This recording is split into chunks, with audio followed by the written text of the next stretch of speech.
I didn't flinch when he shouted it. A disgrace! You're a disgrace!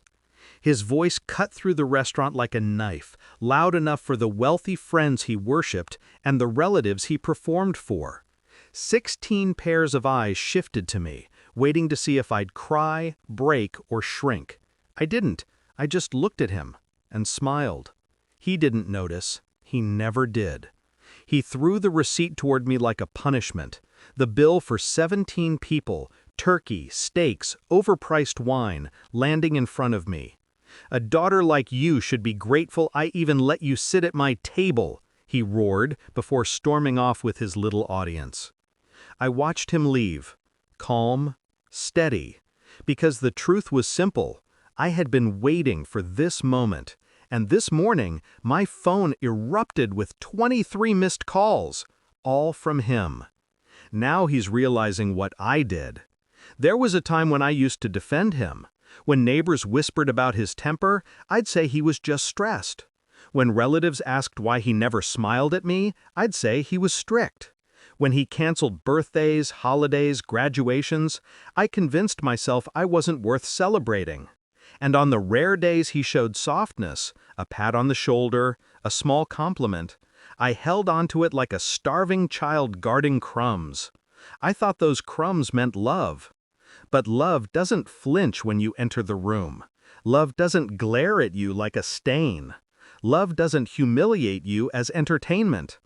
I didn't understand that back then. His change started subtly. He began telling people he supported me financially, even though I paid my own bills. He exaggerated stories about my failures, turning them into dinner jokes. He stopped introducing me as his daughter and started introducing me as her, the one who can't get anything right. But the real shift came when I overheard him on the phone one night. "She's useless to me. She'll be out of my life soon enough. I'm done wasting money on her." Money. That was the key. That was always the key with him. He wasn't preparing to cut me off emotionally. He'd done that long ago. He was preparing to cut me off financially. There was only one problem. I handled all his accounts. I didn't yell, I didn't cry, I didn't confront. I just walked to my room, closed the door, and opened my laptop. If he wanted to erase me, he'd find out what it felt like to vanish first. I spent that night going through years of transactions, the offshore transfers, the undeclared investments, the little tax evasion tricks he thought were invisible. Not illegal enough for prison, but enough to turn his wealthy friends into distant strangers. I gathered everything, every document, every discrepancy, every arrogant little mistake. And then I waited. For Thanksgiving. For the moment he'd humiliate me publicly, because he always did. He loved an audience. He didn't know I'd already chosen my response. 3 days before Thanksgiving, I quietly transferred management of his accounts to his business partner, the one he trusted blindly, with every red flag highlighted. Not leaked, not exposed, just shown.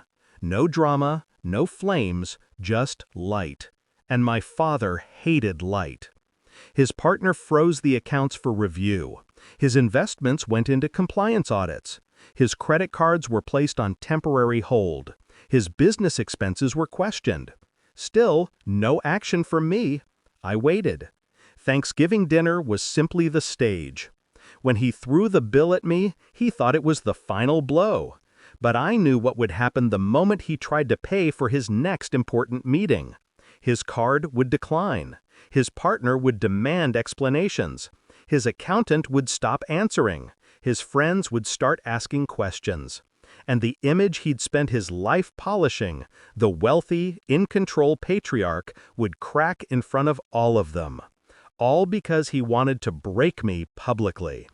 I left the restaurant quietly after paying. It didn't matter. That bill was nothing compared to the bill he was about to face. 23 missed calls, 7 voice notes, a text, "We need to talk. Something's wrong. Call me now." I didn't answer. Then another, "Did you do something? My accounts, everything's frozen. Fix this." There it was. Not concern, not an apology, not regret, just panic and entitlement.